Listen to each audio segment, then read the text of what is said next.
So, the Halloween patch for Secret Neighbor has come out, and after playing it for a while, I am now going to give my thoughts on the patch and say what I like and dislike about the update, and share some of my critiques.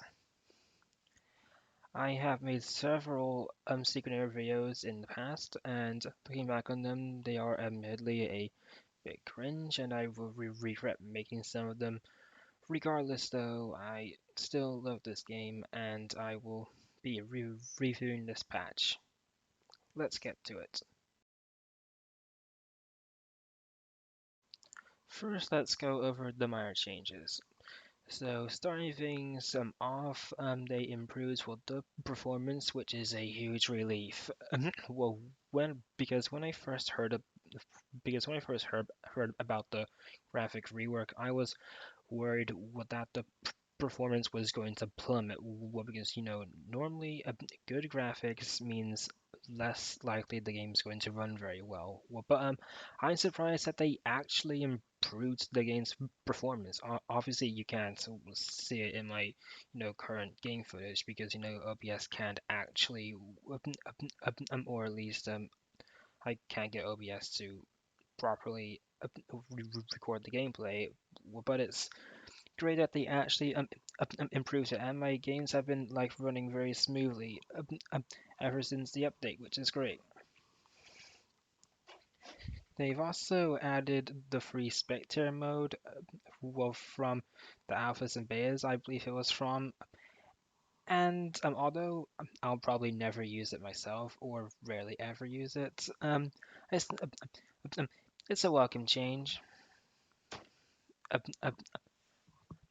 And also, a good quality of life change. The daily quests now appear in the pause menu. Thank goodness.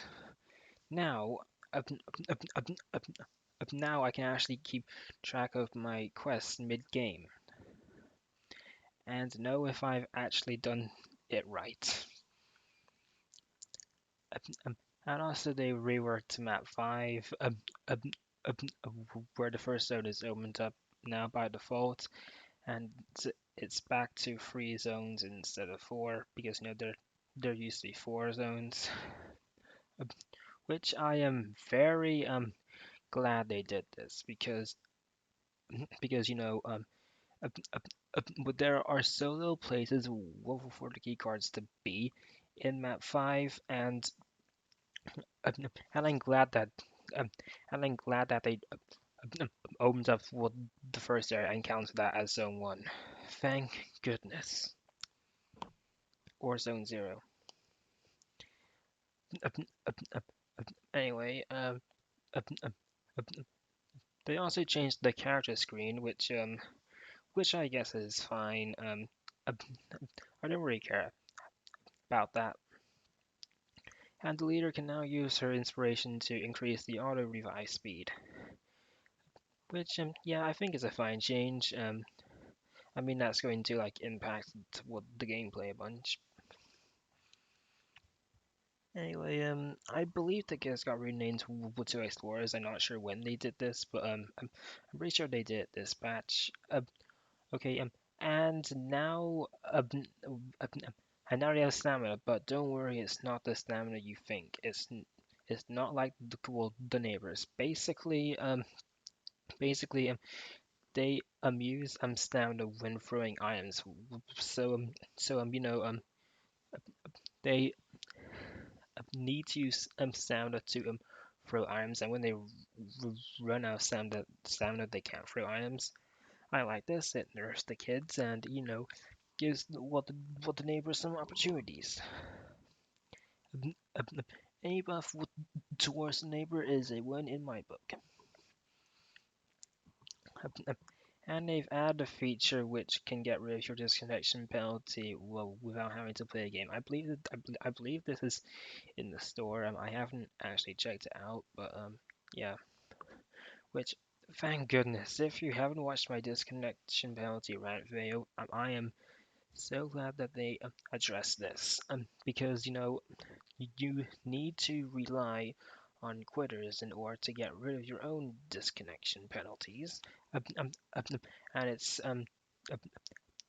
and there's a matchmaking delay, which makes it all the more frustrating.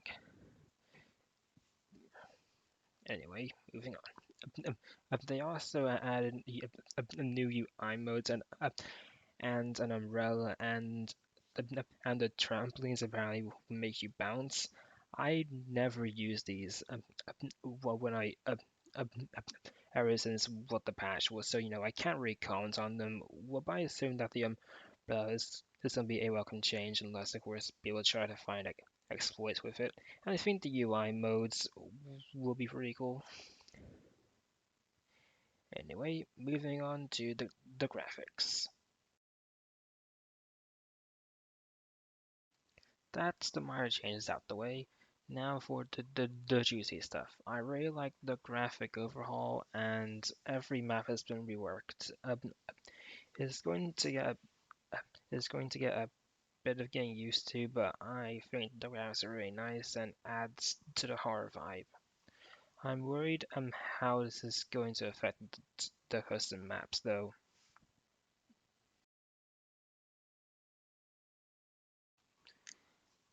I'm going to be honest. It's a bit weird I'm having Quentin in the game as he is the only adult explorer class when every other class are kids.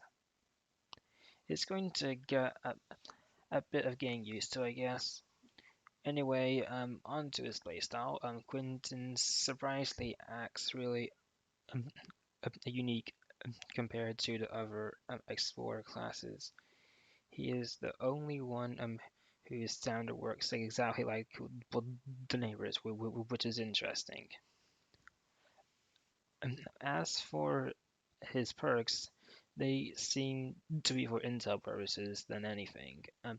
He can make a small dash, um, which I've seen will come in handy. We're going to see how well how useful that is. But yeah, uh, um, he can also like bring up a UI which shows what color locks are on the door, which is really helpful for keeping track of the locks because that's um because that's the thing with Secret Neighbor. You don't know which color locks are being unlocked, so it's nice to have a character that does that. Uh, this is an excellent ability and can be very good for teamwork. His last ability keeps track of the events in the house, and that's basically like um, like players seeing the neighbor, throwing items, being caught by the neighbor, etc. Um, um, um, okay, so this is very useful to know where a box fight is, and for extension, the neighbor. And also it's useful for any kid who's been silently grabbed. Okay, um, um, so in conclusion, Quentin is an interesting class. He is super unique, and I'm looking forward to what players can do with him. The same cannot be said, however, for the taxidermist. I'm going to be blunt. I do not like the taxidermist. Why? Well, let's go over his powers, shall we? He has a toy rifle that has 6 bullets, but you can reload 2 at a time every 2 seconds. He also has a sonar, which is basically the sonar from the alphas, except it has a cooldown after you manually scan. Before I start ranting about the taxidermist, I want to say that I'm happy that we have the sonar as an item. Uh, uh, uh, it uh, it was a cool item in the alphas, and it was sad to see it go.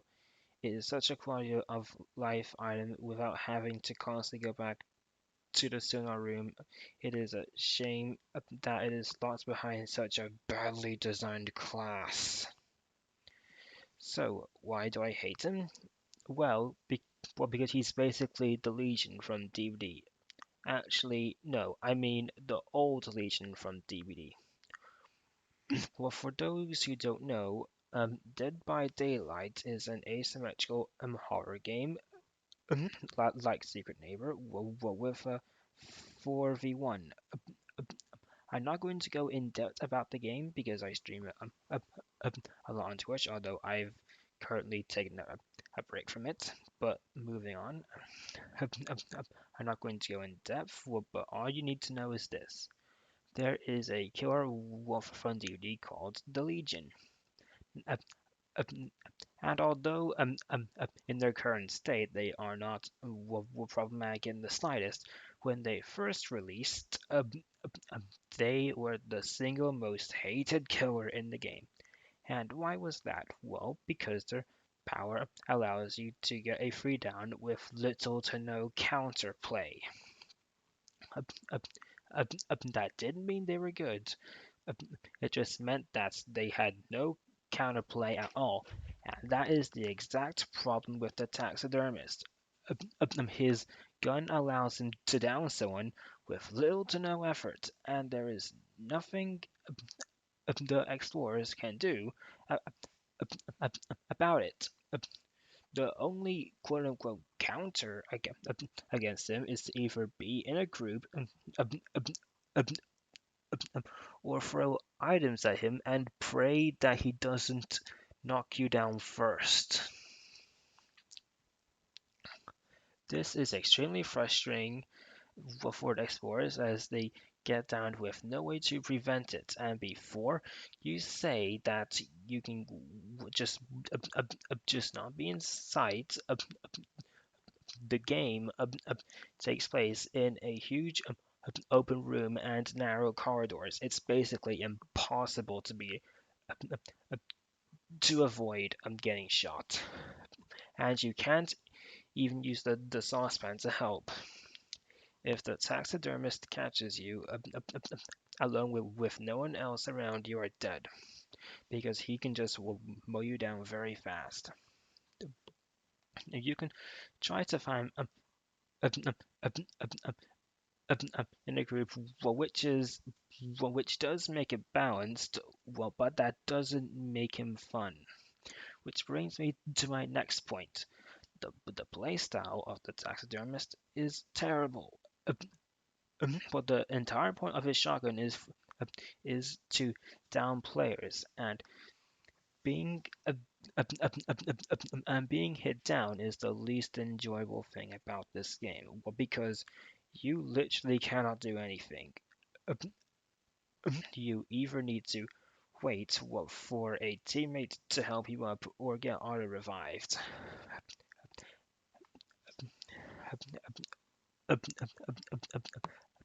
And since his ability is about downing and the explorers left and right, this can lead to a slow experience and frustrating gameplay, and it's not fun having to wait to get revived or be or revive your teammates. The taxidermist, in my opinion, is the first truly overpowered neighbor. Prior to this, every neighbor in the game was weak. Whilst I do want the neighbor side to be buffed, whether directly or indirectly, the taxidermist takes it a bit too far. The other neighbors may be weak, but at least they have actual counterplay. With the clown, you just need to avoid the smoke bomb radius, which is fairly easy to do. The ghost neighbor can swoop in for a surprise attack, but you know it's the ghost neighbor. He isn't getting very far, even though he has strong mobility and can swoop in for a surprise attack. But the scary neighbor needs to actually would time his rage will probably would to secure a kill. And if you step in his bear traps, it's your fault for not paying attention to your surroundings.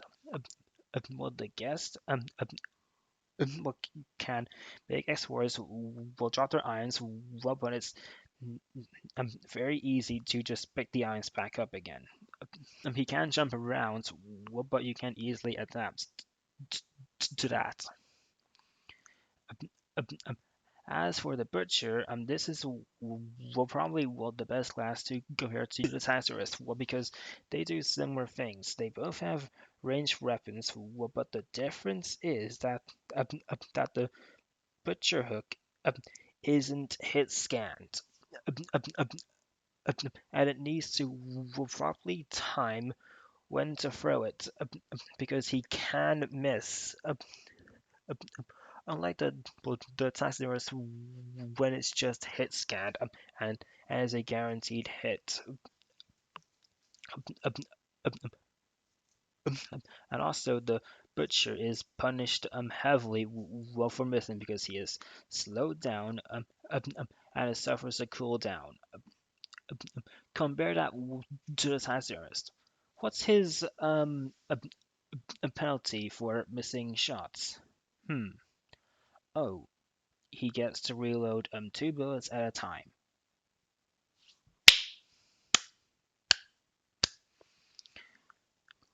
Wow, tiny build's good at balancing, and also you can use saucepans to counter the hook, well, but you cannot do that well, with the taxidermist. But there is no counterplay well, for his gun whatsoever, and staying in a group isn't well, really that effective. I struggle to kill people in a group. Well, but that's because this neighbor is new. And still getting used to the keybinds and stuff. Well, but you know, I'm staying in a group still isn't really that much of an effective encounter. Well, because he can still like down everyone very quickly. Um, um, you just have to pray that you can kill him first. And to make things worse, there is basically no change they can possibly make. I mean, sure, you can make it more balanced by decreasing the fire rate and decreasing the ammo count. Well, but then what you're doing there is just, taking the fun out of the out of the taxidermist. Well, because no one wants to just wait a long time just to fire stuff.